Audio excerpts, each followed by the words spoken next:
वळूयात पुढच्या बातमीकडे। रुपाली चाकणकर यांची दिल्ली उच्च न्यायालयामध्ये धाव सध्या पाहायला मिळते। तर बंधू अशोक खरात प्रकरणामध्ये बदनामी केल्यामुळे त्यांनी याचिका दाखल केली आहे।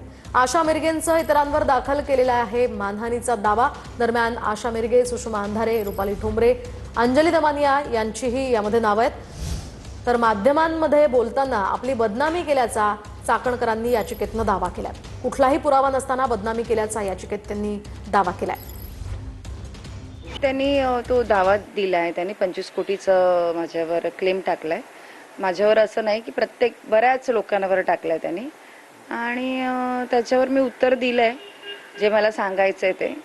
कारण चित्रपटामध्ये त्यांना असं वाटतंय की त्यांची व्यक्तिरेखा खराब करण्याचा प्रयत्न केलाय, त्यांचा नावाचा वापर केलाय असं त्यांना वाटतंय, जे त्या चित्रपटात नाहीच आहे।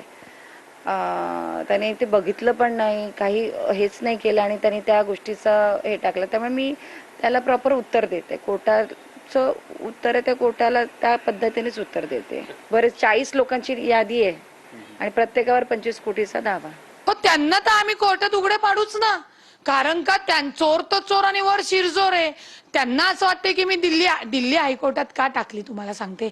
मिरगे घाबरल्या पाहिजे, अंजली ताईंना फेऱ्या पडल्या पाहिजेत, सुषमा ताईला फेऱ्या पडल्या पाहिजेत, पण एवढा कायदा तकलादू नाहीये की त्यांनी दाखल केलेली ही कायदेशीर विनाकारांची जी दहशत आहे त्याला आम्ही कोणीही भीक घालत नाही। रुपाली चाकणकरांच्या पप्पांचा कायदा नाहीये, तुमच्या आमच्या बापाचा म्हणजे डॉक्टर बाबासाहेब आंबेडकरांच्या संविधानानुसार कायदा चालतो।